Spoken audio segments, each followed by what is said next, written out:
Thank you so much for coming. We're so excited to see so many of you. Innovation in the school system is probably something all of us are very concerned about. Personally, I don't know anything about what the future will bring, but what I do know is that the system is broken. We have hundreds of millions of kids who are out of school or don't learn anything. I have to say it's probably, fair enough to put my own biases out in the room since I'm moderating the debate. I am from Denmark, and it's supposed to be the best school system in the world. However, I didn't learn anything at school. I was even thrown out in 7th grade, and my parents couldn't find a school that wanted me, so I was accepted at a school for criminals. So what I wasn't capable of before, I was after. But I married a teacher after that, and today I'm an advisor for governments and ministers on education. So let's use our crystal ball today. We have to talk about, the past and the future. When I talk to policymakers about the education system, they keep saying we don't have enough money and we don't know enough what the future is going to bring. And lots of policymakers don't have the relations into business or even, with other countries, so they don't have time to be inspired. I have a panel of 3 fantastic people. They all have a different approach to education, but they have one thing that they share in common. They all feel a need to change the way we think education. Let me kick it off with George Srour. Well, it's difficult for a Dane to pronounce. His title is a chief dreamer. He's a dreamer, and he wants to change the way we think of education. He believes in fellowship and leadership. And what you have done in Uganda is just quite amazing. So let's give George a warm welcome and see your presentation. Good morning. That was pretty weak. Good morning. There we go. All right. I'm excited. As was mentioned, my title is Chief Dreamer. I want to especially thank Jordan and Wendy for allowing me to have a dream come true today, which I've always wondered what it's like to open up for rock stars. People, the main attraction will come later, and for now you're just stuck with me. So the good news is you only have about 12 minutes of me talking, and I'll try to get through everything that I have to share with you. I'm from an organization called Building Tomorrow. We got started about 8 years ago. And our work was very much in the business of taking communities that look like this, where this was basically what school looked like, and turning it into that. And we've done that about 30 times throughout Uganda. Incredibly rewarding work, but as we took a step back and we started to think through what we were seeing in the schools, we were really realizing this pretty amazing correlation between the leadership of the schools that we were starting and the quality, the outcomes that we were seeing in the school. And perhaps as no surprise to people in this room, we began to realize that really the strength was if you had a very, very strong leader at the helm, that you were seeing some really incredible gains and really incredible engagement from the community. So we took a step back from that, knowing that that was important and something that we wanted to work on, and we looked around to see how we could go about trying to engage and further develop that kind of leadership. And it's sorely needed. So 85% of primary level 3 students in rural Uganda cannot read, write, or perform basic math at a primary 2 level. And that gap just continues to widen all the way until you get up to the end of primary school, where you have about 57% of kids who actually complete a full cycle. We also know that about 13% of teachers report that a district school inspector actually visits them at some point over the course of the year. So the very body that is supposed to administer and overlook their skills and their development as teachers doesn't even perform that in most situations. And the other statistic that was really interesting and somewhat mind-blowing for us is that 65% of college-educated Ugandans are unemployed. So they go through they go through primary, they go through secondary, they finish their undergraduate studies, they graduate, and they have 65% of graduates cannot find a job. And a lot of people would look at these statistics and kind of similar to what Vikas was saying yesterday morning, if you were here, we didn't really see that necessarily as a problem. We actually looked at it and we said, this is actually a perfect opportunity for us. This is amazing because we have such a talented group of people who really want to be involved in social change that we can basically harness and get them involved in the work that we want to see happen. So we came up with a very, very original name for a fellowship. We called it the Building Tomorrow Fellowship. That was a joke. It's okay. And we basically said we need students, we need undergraduates who are really dynamic, who are really eager to be, again, at the heart of social change, who are critical thinkers. They're highly, highly motivated. They're ambitious. They're passionate. They're persuasive, and they're ready to change the world.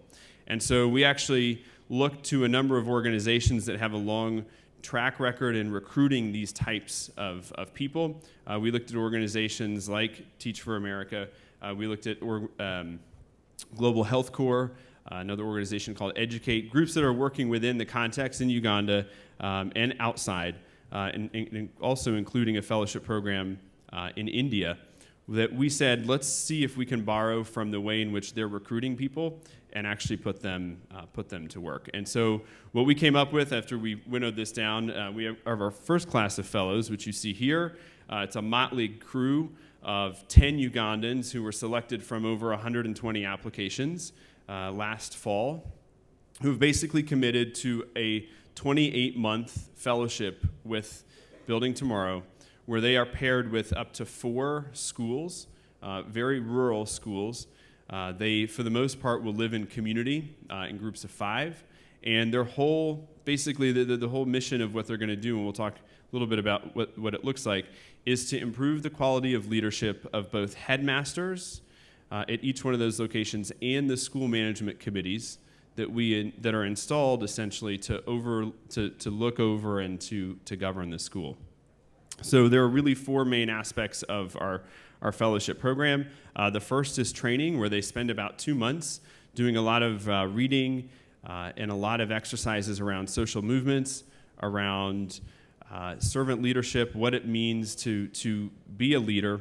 And one of the most difficult things that we have to think of doing, and you got to kind of envision this in your mind, we have to figure out how to train 20-somethings, very young 20-somethings, to interact effectively with 50-somethings who are generally the average age of head teachers in very rural schools, who for the most part feel like they've kind of checked out. They feel like they've done what they need to do, and they, in general, just kind of perpetuate the status quo in the schools. And so one of the biggest pieces of this 2-month program is to figure out how best to prepare our fellows to be able to engage, and not necessarily, we're not trying to tell them how to change someone's mind. We're just trying to tell them how to interact with people who have typically been in positions of leadership for a really long time and have had very little desire over the course of time to change.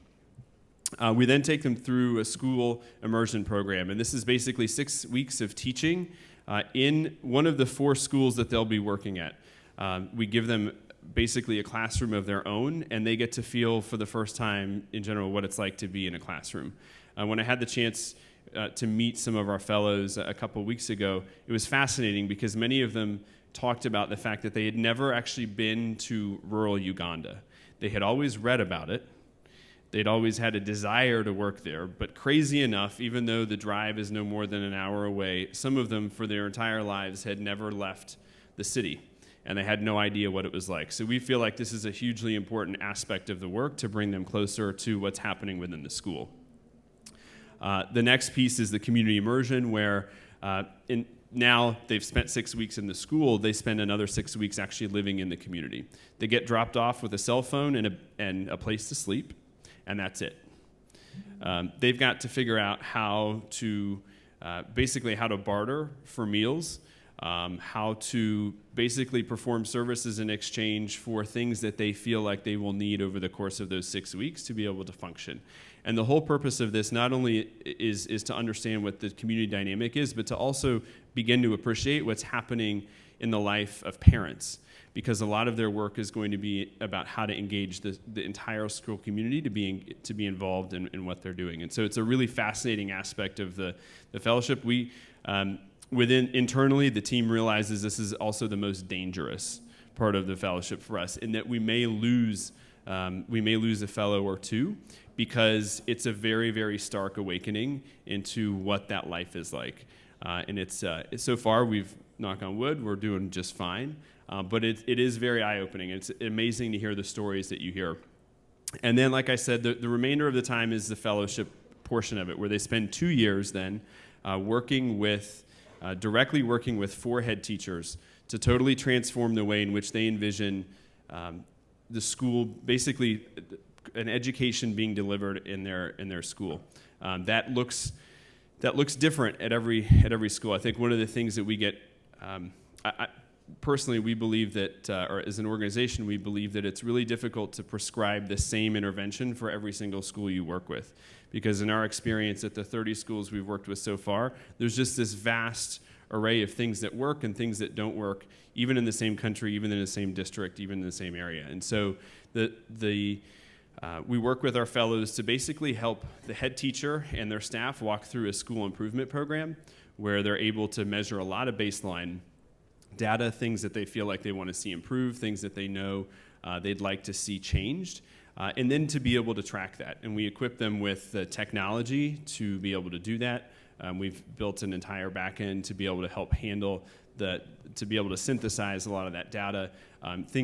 Everything from teacher attendance, which can be drastically low in some rural areas in Uganda, to student achievement on end-of-term exams and so forth, are all the things that we look at, and there's a lot of stuff in there in between.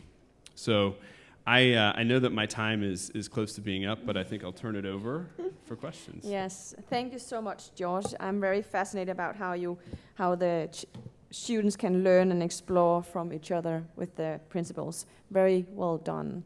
Good job. Thank you. Any questions for George? We have time for 2. Please take a seat. Thanks. Thank you so much. Any questions for George? This is a new way of thinking. Yes?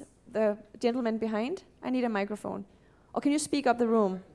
You can do that. Yeah. Exactly. You say you're bringing in these fellows are largely from the urban area, Kampala or wherever, right? Is there just not the graduates from the rural areas in the first place where you can bring them back? There are, and we've had. Is this on? Seems so. Okay.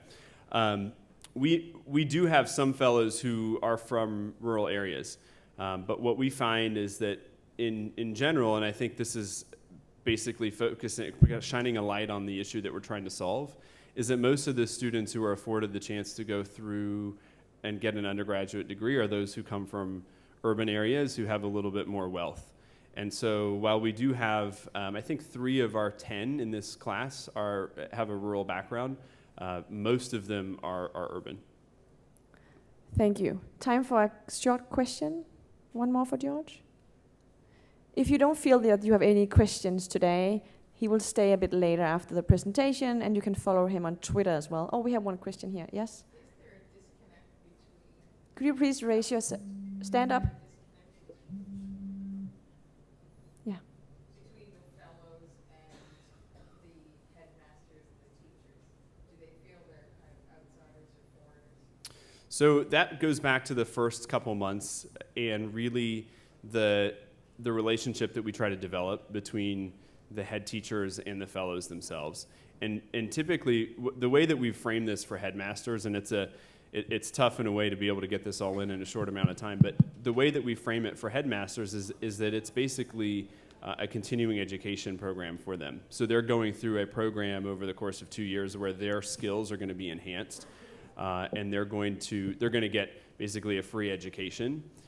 Because we find that a lot of the headmasters really don't have any training in school leadership.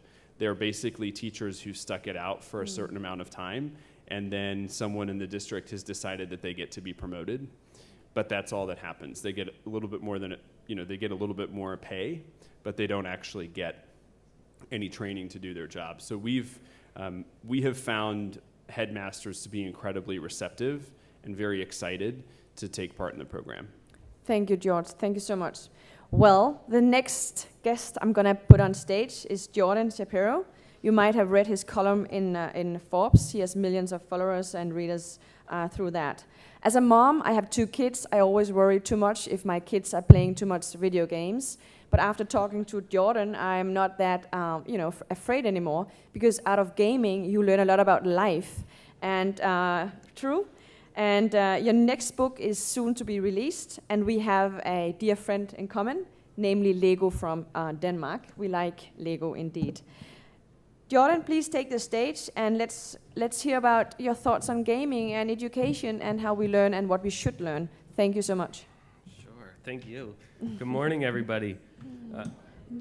How you all doing? I'm really happy to be here today. I love this conference. I love GESF, and I love being in Dubai. And I feel really honored to actually share the stage with George and Wendy, because they really both do exceptional things. And I'll be honest that I'm a little intimidated to be on the stage with them. But I have this idea that I'm going to calm my nerves by playing a little game. Okay, we're all going to play a game together. Don't worry, you're not going to have to stand up or do anything, right? But games are fun, so they're a little relaxing and they're playful. And I thought we should play.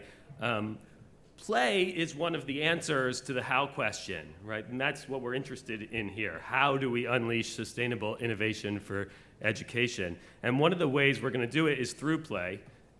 So let's start with what is play. And we should define the word play, right? Because we all use it a lot, but we rarely think about it in detail. Although our friends at Lego do think about it in detail. And so I'm going to use their definition. And their definition is play is to engage. When we play, we pick up objects, ideas, or themes, and we do whatever we want with them. We turn them upside down, and we experiment with them.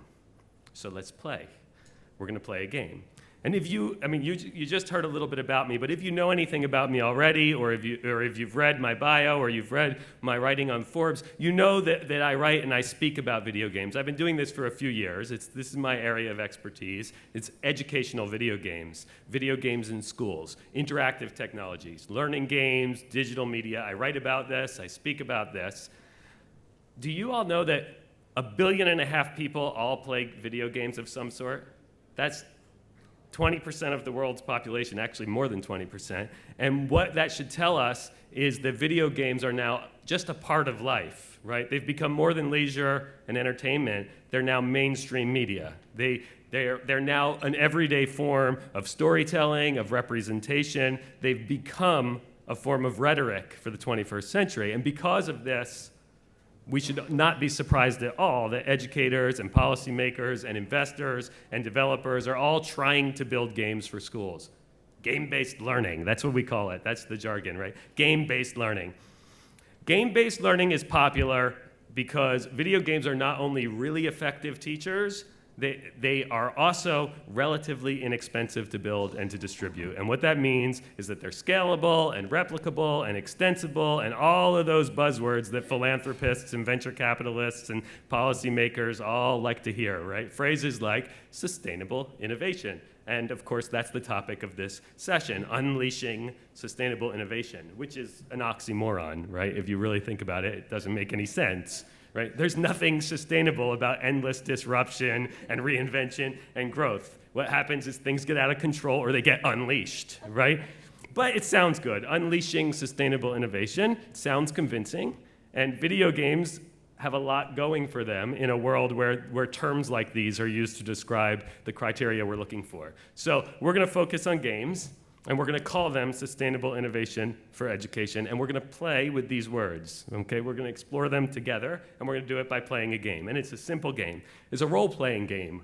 RPG is what we call a role-playing game in video game speak, okay? RPG. And the RPG that we're going to play today works this way. It's really simple. I'm going to stand here on this stage, and I'm going to pretend that I'm an expert. I'm going to pretend that I'm an authority on education and game-based learning, and you sit there and you pretend you're conference attendees, okay? Or maybe you're watching it on video or something later. Either way, you're going to take on this role of enthusiastic audience members. You're going to be engaged and interested and thoughtful and attentive. Real simple. You don't have to do much. You all know how this works. You've done this lots of times, I'm assuming. But as we start, what I want you to do is I want you to really think about your role. I want to think about the role that you're playing here. Think about it in much more depth than you usually do. And think about how you fit into this context. Think about what this context actually is, right? Be really mindful of this kind of interactive pursuit that we're engaged in together right now. Because it's a game. It's a system. It's got a certain set of rules, some components, some objectives, right? And they're all rules that we've played before. They're all components we're experienced with. We've all been playing games just like this for many, many years because we're taught to play games like this in school. Education usually works in almost the same way, like a game. Teachers and students participating together in an interactive structure, playing by a certain set of rules. There's a reward system and prizes and achievements and levels and obstacles and tests and trials and scores. But students rarely think of education as a game, and neither do teachers. In fact, few people think of it as play. We usually think of this as work. Because oddly, thinking of education as play turns out to be a pretty disruptive perspective, right? It disrupts our habitual patterns that have been sustained for a really long time. When I started my semester teaching at Temple University, this current semester that I'm teaching, I told all my students exactly what I just told you, right? About class being a game and that education was a kind of play, an RPG. And what they did was they all giggled uncomfortably because it was disorienting, because they're not used to looking at the learning process in this way, right? It makes them uncomfortable. It's a little too meta for them, right? Meta, that's the kind of casual language that my students use. Nobody says that's deep anymore, right? They say meta, right? That's the slang, meta. And I think it's a good choice of words when I think of it, actually, because meta comes from the Greek, and it means beyond or above or outside. But in ancient Roman times, and this is actually really fascinating, in ancient Roman times, meta was an architectural term. It signified the outer boundary of a circus, like the Circus Maximus or the Colosseum. The meta was made up of columns, and it was the boundary of the place where games took place. Okay? Games like chariot races. The meta marked the boundaries of the race course, which they called a curricle, right? Or a curriculum. I'm not making this up. This is where the word curriculum comes from. Okay? Everything comes together when you start playing with words, right? Because literacy, as we all know, is a really powerful thing. And it's about a lot more than just the basic skills involved with alphanumeric symbols, right? It's about being able to play with words. Okay, we're playing with the word meta, which in modern educational psychology, you're going to see the word meta the most with the term metacognition. And metacognition describes the ability to think about your own thinking, to have an awareness or an understanding of your own thought processes, to have some autonomy or control in your own intellectual capacity, to be a reflective observer of yourself, which matters. It matters to us here at this conference because metacognitive functions lead to good academic skills. Right? Through metacognitive functions, learners learn to recognize their own strengths and weaknesses. They learn to adapt and iterate their performance because academia works like a video game. It's something students play again and again. They practice and they improve. But for now, what I want you to do is I want you to think of metacognition just as the ability to step outside the boundary of your everyday Circus Maximus, your everyday Colosseum, right? Think of it as the ability to see the ongoing curriculum of your life from outside, as if through a window, right? Or through the bezel of a computer screen or a gaming console. Metacognitive functions let you look back from outside the boundaries of your own thinking, the boundaries of all your relationships, the boundaries of all your interactions. You get to see the interactive game in which you're participating at any given moment. Now, this is really easy to do when you play a video game. That's why they're such good teaching tools, right? And I don't need, to make you understand this, I don't need any fancy terms. All you have to do is think about the avatar or the game, the character you are in the game. In the game, there are always two eyes. There's the eye who's holding the controller, and then there's the eye that's moving within the meta boundary of the game itself, the eye that's in the game. Right? There's this metacognitive distance built right into every video game. But this is not only true of video games. You don't need fancy laptops or tablets to do this. It's really just about imaginative play, right? Which is why people have been using play therapy for more than a century, right? The Kleinians and the Jungians with their sandboxes and their mandalas and their little menageries of toys, right? They have always known that games and play strengthen metacognitive functions, and they've always known that as long as you have the guidance of a great mentor or a therapist or a teacher, right, they'll help you learn to recognize your own context, to recognize the structures, the systems, and the economies in which you're a participant. In other words, metacognitive functions enable individuals to recognize the games they're playing.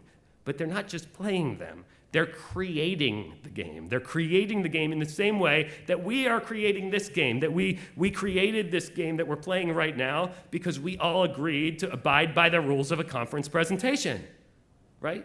Now, we're all aware of the rules. We're all aware of the game that we're playing. We're all aware of these meta boundaries. We see them all clearly, and therefore, we know we made the choice to play. And what that means is we're empowered. And what that means is that we have dignity. And dignity is a concept that we should think of as the ability to innovate, because being innovative should really be thought of as the ability to change the games in the ways that suit you, in the ways that suit us, right? In the ways that can better sustain us. Or maybe we just want to switch the games altogether, but we want to be empowered to do such a thing, right? That's the most important thing that students learn from schools and educators who understand what playful education is. The students are learning how to recognize and iterate and imagine and build and play with really complex systems.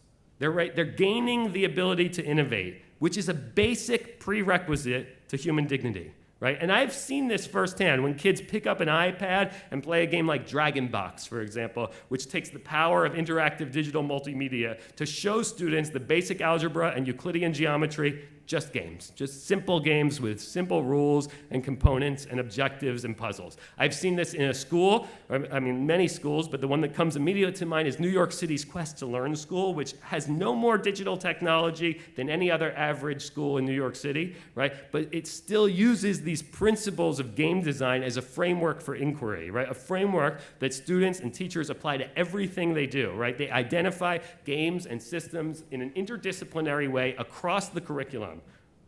Playful games and organizations like these teach students how to leverage traditional academic content, how to leverage literacy skills, STEM skills, critical thinking skills, fine arts, music, and performance skills. Students learn how to leverage all of these things for innovation, for human dignity. They're taught the skills they need to recognize and to create their own games, their own meta boundaries, right? They're empowered because they've learned how to relate to the world. They've learned how to play. They've learned new ways to pick things up, turn them upside down, and experiment with them, which, in turn, unleashes sustainable innovation, right? Because sustainable innovation, the real sustainable innovation we want to unleash is the students themselves. Thank you.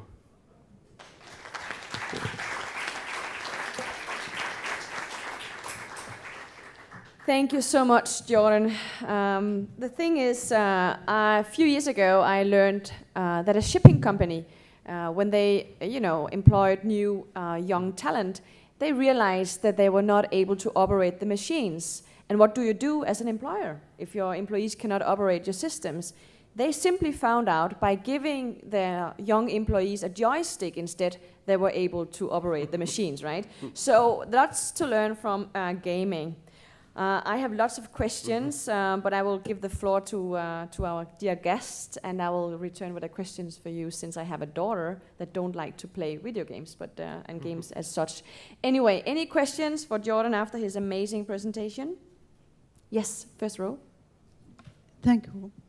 I want to ask about the time, the limitation of the time. If you mean that these video games for education or for wasting times, if it's for education, what's the time for being satisfied for the children? It's for leisure or for wasting time. I don't think that every children use these games can change his mind from the descriptive mind to the prescriptive. no, not everybody think the same way as every children or as we want to be. So how can we limit this duration for these games? Thank you. Yeah, so you want to know how to make sure they start to use the games for education instead of just time wasting. Am I understanding? It's for education. It's maybe for his Right. So if it's for education, how can we limit this time, or it's not limited duration for his thinking? Oh no, we should limit both the amount of time they spend playing video games for education and for just leisure. Yeah. But for children, Yeah. can they know how the benefit for this time?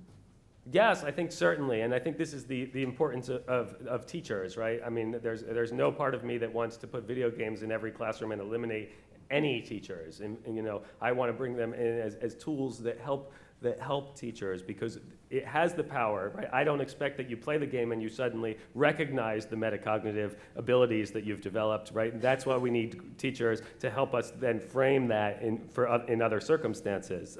So it's certainly a give and take. And no, games themselves, you know, they're like anything else. Without the guidance of adults to teach people how to use these skills in context, they're not worth anything, right? Or else the games are defining it instead of the humans, which is not something we want. Okay. Don't you think that changing, going from level to level or from score to score for the children can make his mind maybe destroyed, or maybe he is just thinking for this game? Yeah, no, I don't think that, because I think in anything that we do, it has a very specific set of ways of working, right? Even when we're reading a textbook or taking a quiz, right? If that's all you do, then all people are going to learn how to do is walk around and take quizzes, right? Well, we know that's not true. They learn how to apply the same study skills to multiple things, right? It's just a simple tool. Right? Just because I hand you a hammer doesn't mean when you get a screwdriver, you run around trying to hit things with it, right? You learn how to use the same way of thinking in different circumstances. But it takes guidance. I'm not saying that that the game does it itself. It takes the guidance of teachers and mentors. Okay, thank you. Jordan, you also say that out of the games that we play as young people, you can tell a lot about how we're going to live our adult life. Right? Yes, and I think you should apply that not only to the video games we play as young people, but also the structures in our lives that are also games, right? So, you know, we see this especially in the United States, where we have lots of schools that are really great at producing great test takers, right? But I can tell you when they get into my undergraduate college classroom, they struggle at other things, and they need to be taught those other skills because they've only learned certain skills, and I can see it. They think like the game they've played, and I think that's an important. We need to think about that both in the video games we play and also in the real life role-playing games that we play all the time. More questions? Great, we have one here. Please get the mic. We have two very young guests in the front. If you have any questions, please put it forward, right? We're discussing your future, right? Okay. Hi, I'm Nora from Malaysia. I just want to ask you, there's this new trend called gamification. So in sense, how do you see gamification for future learning? Thank you. Yeah, well, so I actually, last year I was here and I gave a talk about the difference between gamification and game-based learning. To me, gamification, I kind of giggle at it because as I've just said to you, school's already a game, right? And yes, it's fantastic if we replace grades with merit badges if they work better, but that's not really a change, right? It was already that. All we're doing is changing the structures through which we do things, and that might be fine if it's working. But gamification is often about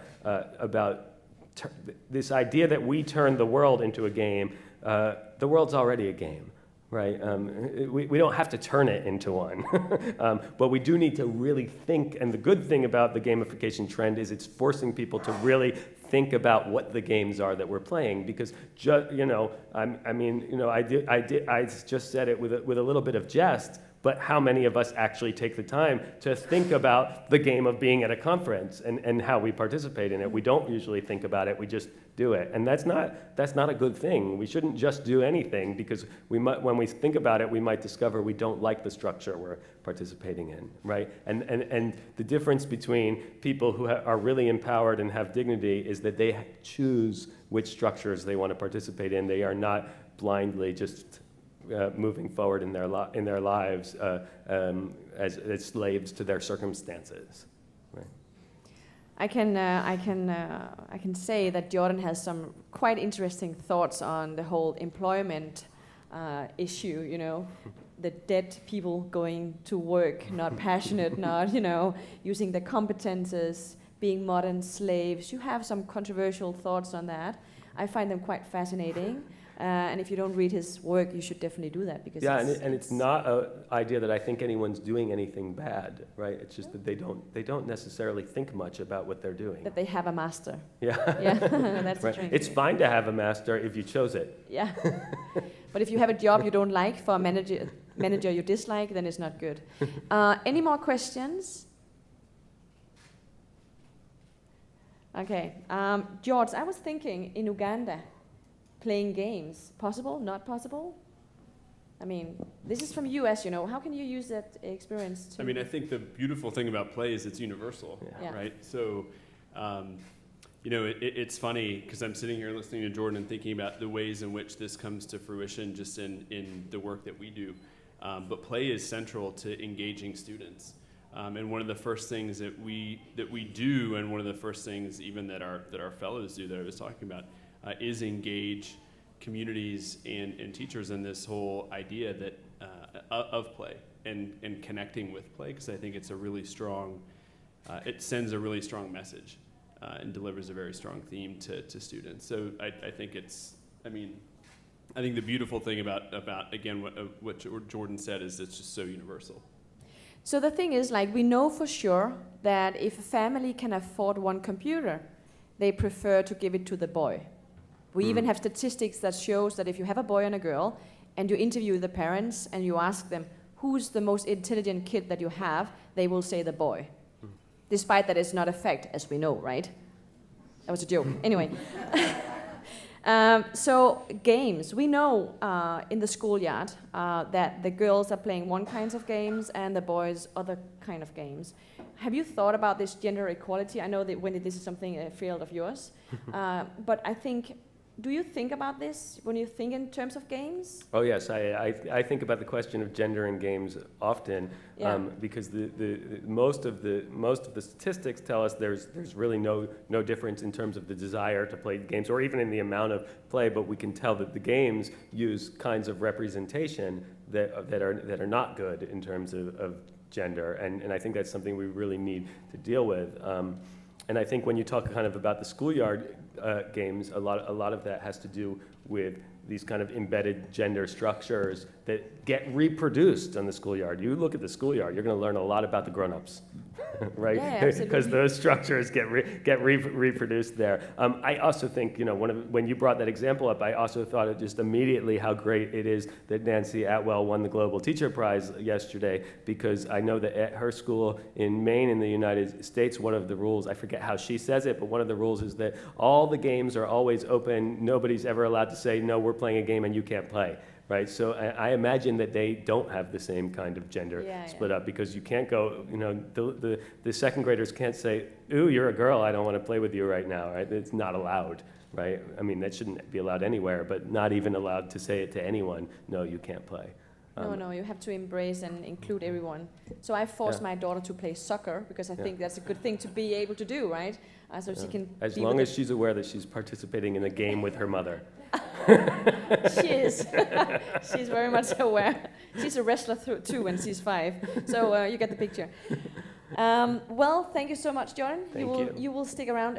Also, if you have more questions, and we will have time to questions afterwards, so please consider to ask questions. And you are very active on Twitter, frankly, so if you have more questions, please go to. Wendy, it's your turn. I'm so proud and honored to be the moderator of you, because you're a rock star when it comes to teaching and really an inspiration to all of us. You are the co-founder and the CEO of Teach for All, And you actually have you built a movement with nothing less than 12,000 members who travel around to regions that don't have the best teachers. The best teachers and schools don't always exist where they are needed the most. That's what I know that you're concerned about. And lots of people are not obtaining the education that they deserve. You really want to do something about the fairness and the inequality. So please take the floor. We're very excited. For the next 12-15 minutes, we will listen to Wendy's presentation and take questions afterwards. Thank you, Wendy. Great. Thank you so much. Well, it's such an honor to be able to share my ideas with this group, and I really look forward to the discussion, and it's such an honor to follow these two. Jordan, I have never gotten to hear you speak before, but I'm convinced that my 11-year-old has. He actually makes this exact argument to me every single day. Like, I'm playing the game I want to play, and you want me to play a different game, which is really absurd. And he goes through and dissects how absurd the other games in his life are. And so this was just really fascinating and sort of affirming about the potential of my 11-year-old. I think you'll hear many similar themes in what George shared earlier and what I will have to say.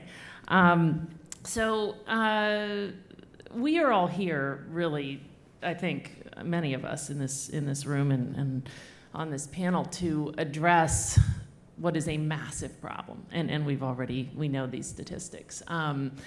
Just the fact that still today, and it's really true all over the world, in the least developed countries and in the most developed countries, with very few exceptions, where kids are born really predicts their educational outcomes and in turn life outcomes.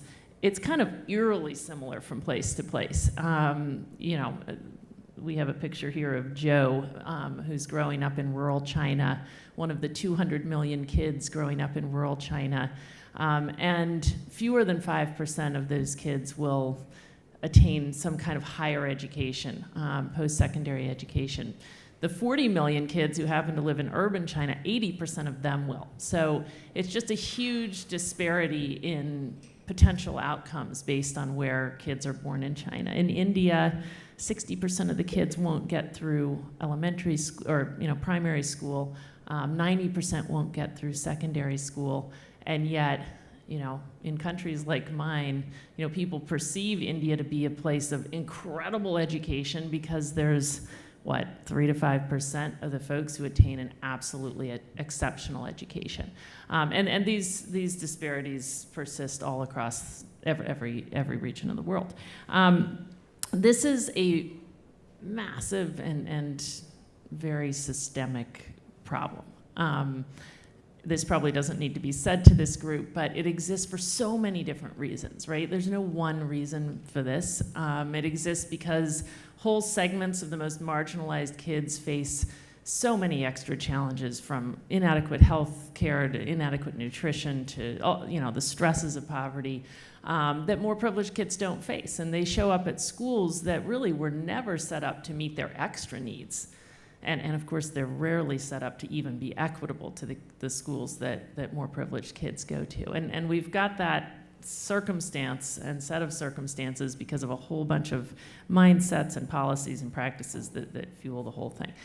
So all to say, massive problem, deeply complex and systemic in its nature. And the really depressing thing is, if we don't figure out how to solve it, we'll never meet the rest of our aspirations, right? Never. Like environmental sustainability, peace, tolerance, better health care and public health. So it's pretty crucial that we do something about it.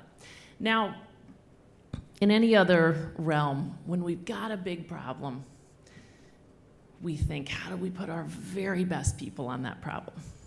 Any corporate CEO will tell you that.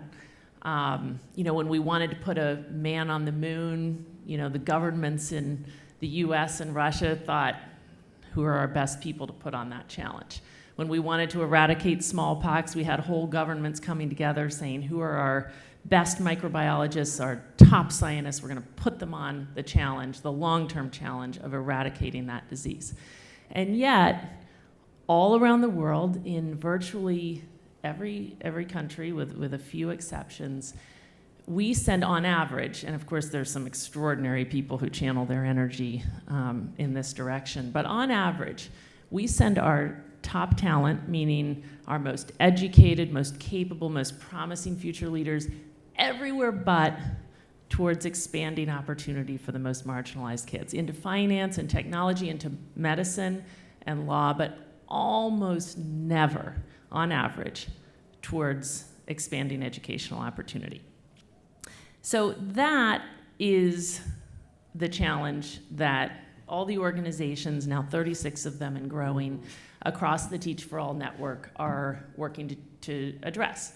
They're working to go out and recruit as many as possible of their country's most promising future leaders, to convince them initially to commit 2 years to teach in some of the highest need communities in their countries, both for the purpose of expanding opportunity for the kids growing up today and because those 2 years are really completely transformational for those teachers themselves. Their career choices, their priorities, their beliefs, everything is going to be different because of those 2 years. And the whole ultimate goal is to build a leadership force of folks who will end up working at every level of the education system, at every level of policy, across sectors, to affect the kind of fundamental changes necessary in order to take on that big, complex problem. The way this works is that these organizations, first of all, go out and recruit as aggressively as, the kind of top corporations recruit.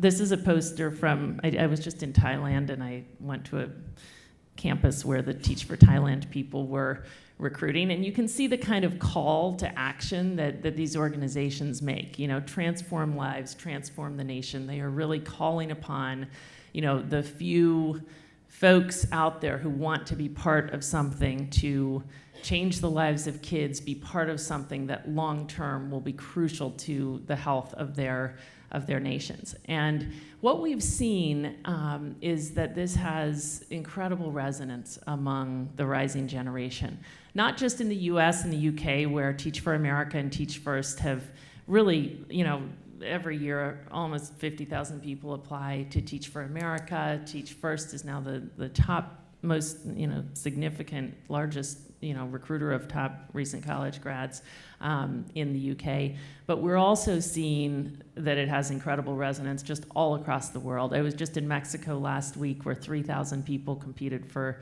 the 100 spots in their first cohort. In Pakistan, where more than 2,000 people applied for 50 spots. In India, where 13,000 folks applied in just their 5th year for 500 spots. So we're truly seeing, not only in terms of the numbers, but in terms of the caliber of folks who want to channel their energy in this direction. Then these organizations ask, as I said, these folks who they select, and they select them based on, through a very rigorous process that's really screening for leadership characteristics, demonstrated past leadership.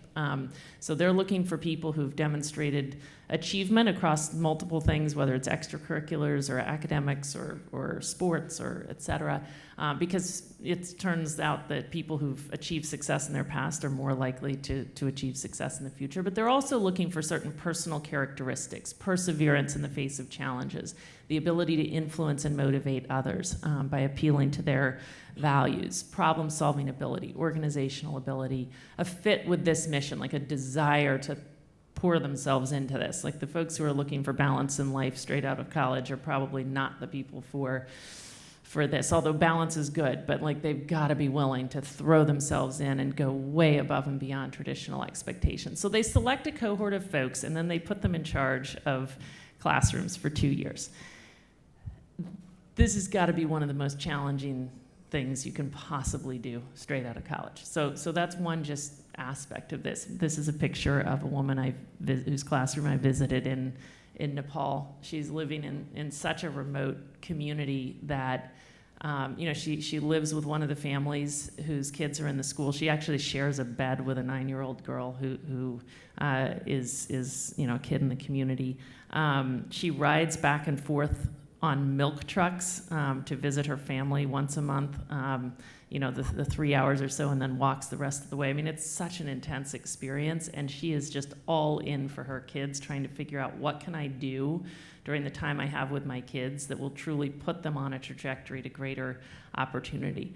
So that's a big leadership challenge in and of itself, and it's very formative for so many reasons. I mean, she gets to know her kids, she falls in love with her kids, she realizes how unfair life is, that she had the opportunities she had, and that these incredible kids she's working with have the opportunities they have. And basically, there's no way to leave the work after that. These organizations also invest a lot in these fellows. There's an intensive pre-service program, but then there's also an intensive 2-year ongoing professional development program of coaching, professional development, kind of reflection activities, really working to help foster the mindsets, the skills, the knowledge necessary for them to succeed with their kids during the 2 years and to take with them a strong foundation for their future as leaders who will be committed to taking on this big systemic challenge. And then beyond the 2 years, these organizations continue to invest in these folks. They figure out, in our country, what are the things I most need these folks to do that they're equipped to do? We need them to run schools. We need them to be prepared to move into policy roles. We need them, whatever the top priorities are in their context, and there are a lot of top priorities, but they'll actually develop programs that are about sort of accelerating the pathways of these folks who have this foundational experience into leadership roles in those different areas. And they also work to build a sense of collective impact, so that they're bringing these folks back together to reflect on what more can we be doing. Are we making progress? What are we learning along the way as we work towards this vision of educational opportunity for all? And what more can we be doing individually and collectively to get there? So that's how it works. And we've seen strong results so far. And I have to emphasize that these are early days for Teach for All. Teach for America started about 25 years ago, and Teach First in the UK 13 years ago, and we've seen strong track records in those places. But around the world, most of these other 34 organizations are in their early days, usually between 1 and 6 years old. But we are seeing promising results. This is a classroom in two of the fellows who teach with Teach for Pakistan, whose story, some of this is just so anecdotal, but I see so many.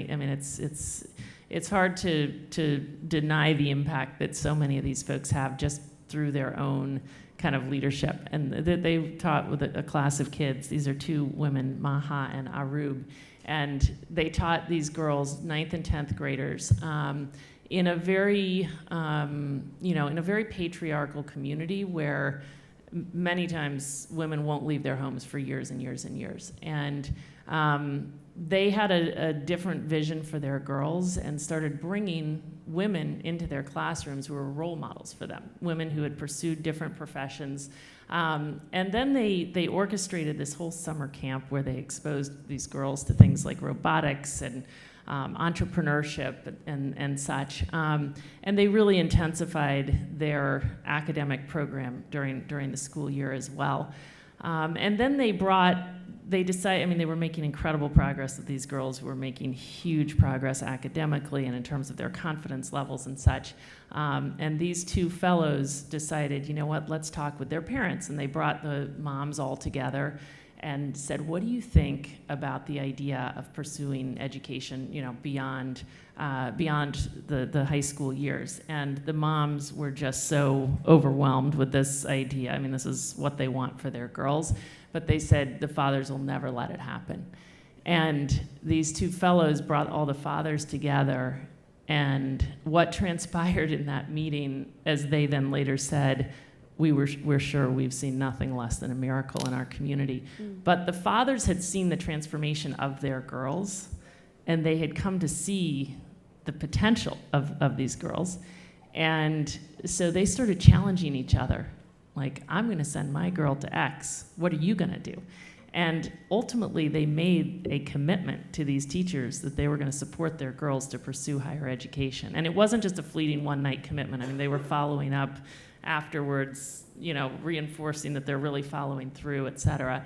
So just goes to show, I mean, you know, even 2 years of teaching can make an extraordinary difference in the lives of kids. And we see a lot of extraordinary impact in the classrooms of our teachers. We also have rigorous third-party studies, but most of them are in the US, the UK, Chile, which show positive impact during the 2 years. And we need to work on more of those studies in the more developing contexts, which we have underway.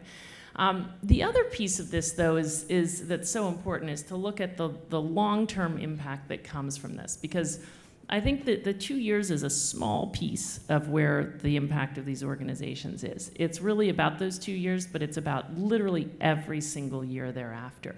So we're seeing between 50 and 80%, depending on which organization in the network you're talking about, of these people stay in education beyond this 2-year commitment. They come in so unsuspecting. They're turning down corporate offers and grad school and whatever, and they're thinking, I'm going to do this for 2 years, and then I'm going to go back to those things. And we have data to prove that.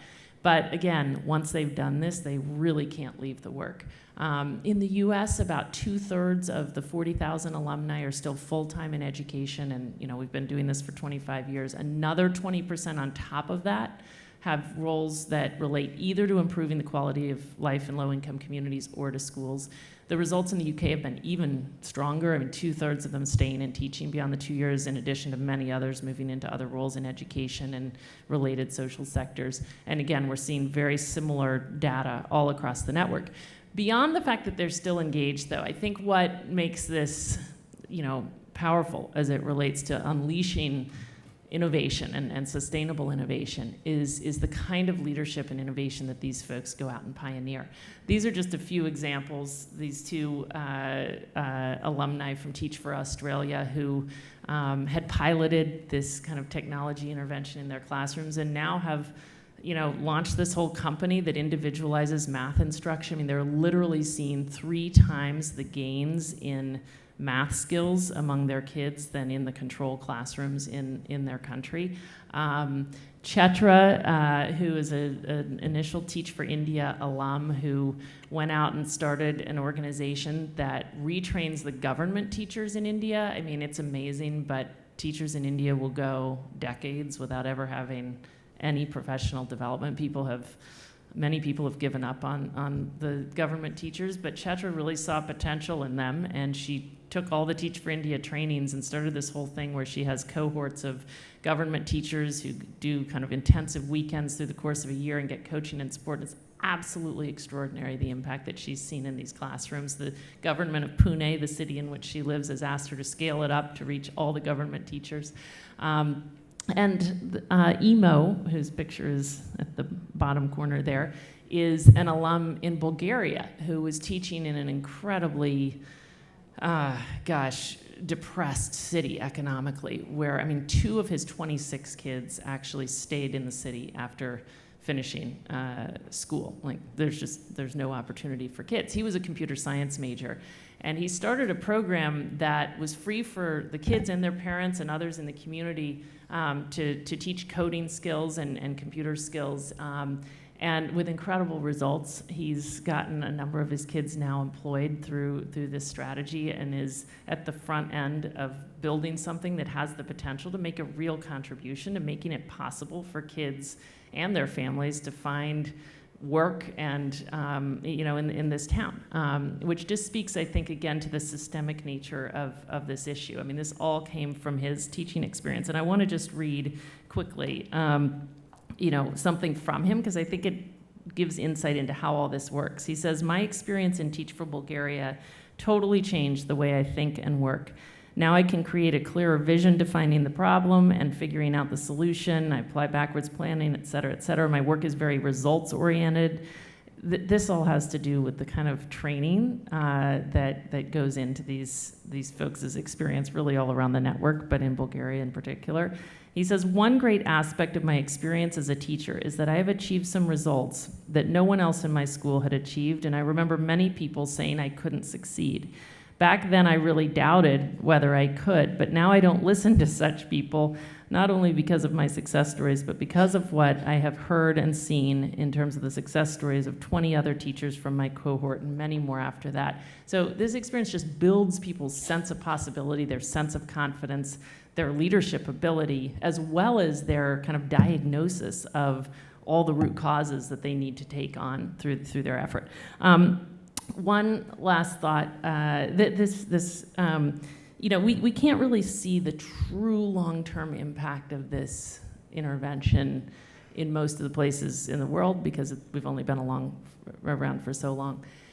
But in some communities in the US, and this is a picture of New Orleans, which was one of the first 5 communities in which Teach for America started placing teachers, we really can see the long-term impact. In some of these communities, again, we've been placing teachers for a steady stream of folks for 25 years or so. When we started, New Orleans was widely viewed, and in our own experience, was viewed as, it was almost impossible to believe that the situation in the schools in New Orleans, you would have thought, it's almost impossible to believe it was in like the most resourced country in the world. Our 8th graders were routinely on the 2nd grade level, like six years behind. I mean, it was, I thought of it as a crime scene. I mean, literally, you'd walk around schools and just think, we're just putting these kids straight into prison. I mean, that's literally what was happening. And there were lots of good people trying to impact stuff, but nothing ever changed except every year the superintendent. I think there was just very little hope that things could change. But about almost exactly 10 years ago, actually, there was a big storm, a huge hurricane. It was devastating for the city. And it provided kind of a window of opportunity, for lack of a better word, because something had to be done to kind of rebuild the schools. And there were some very committed people who decided, let's try to build the school system up in a different way. And they were able to call upon, so many of these Teach for America people who had been placed there over the years, and in fact, many of those people came flooding back with ideas of how this could happen. So you look at where New Orleans is today, it's almost impossible to believe it's the same school system. There are 80 schools. 85% of the kids are below the poverty line. African American kids, same student population as pre-existed the storm. The graduation rate is gone from about 45% to 73%.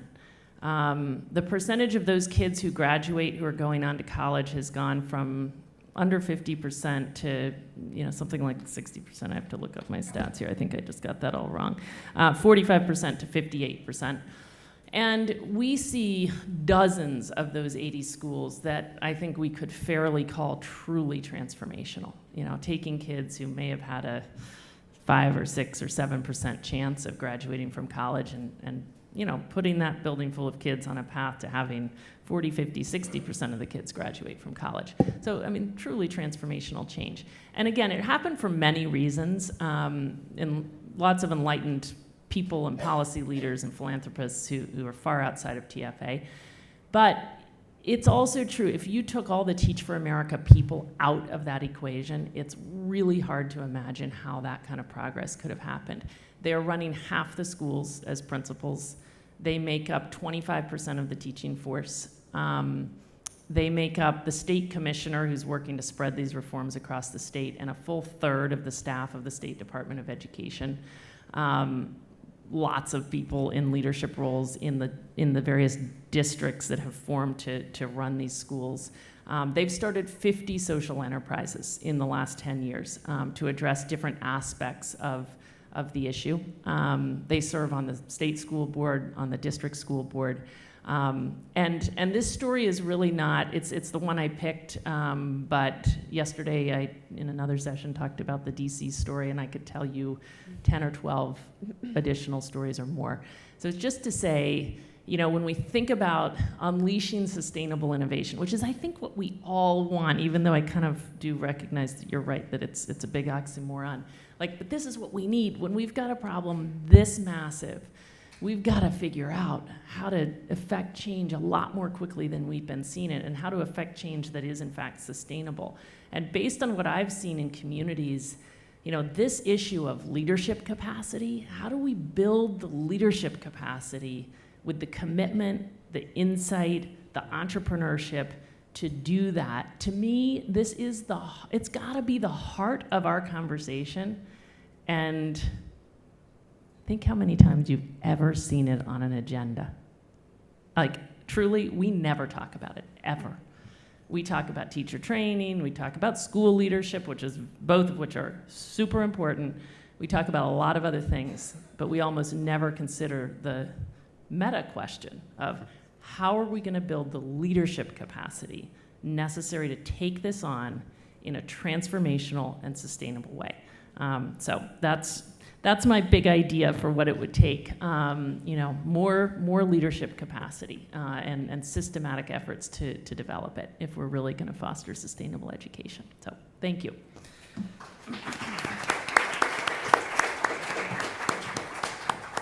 Thank you, Wendy. Thank you so much for your inspiration, and you are being very visionary in what to do. And it's interesting what you can, do if you have a framework. If you, provide the umbrella, people will work for you and for your vision in changing the world. We have a few minutes left. We are actually on time. The other ones are not. So I will make sure you get the coffee and cake before everyone else. Do you have any questions for Wendy? Yes, please. Can we have a mic? We need a mic down here. Who is it? Sorry. We have questions up here in front. Yes.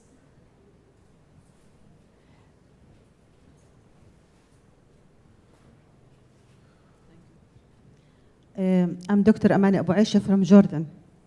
As we know, teaching is a complex task because the teacher play a different role in the classroom inside. So the innovative teacher, he should have the extraordinary and lasting impact on the life of the student.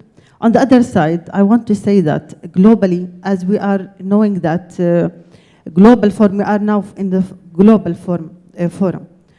It is not globally that some children in the part of the world thrive while others are remaining frustrated and poor. Thank you. So that was a comment and not a question, right? Thank you so much. Any questions? Thank you so much for putting that in place. Important too. Can I have the mic? Can I have the mic? So I have to say I'm very curious. I have two quite young boys here. What are your age? Can I tell you your age and your name? My name is Kylan, and I am 12 years old. And your name is? My name is Tyne, and I'm turning 13. What did you learn from today? This is your future that we are discussing. What do you think about the whole thing? One thing you want to let us know? We are the adults. We are in charge of many countries. Is there anything you want us to go home with, thinking about? I think that these 3 ways of innovating schools are very good ideas in changing education and making better results for the future. You're very good at this. And you? I kind of have the same thing to say. Okay, thank you guys. You're our heroes. Thank you so much.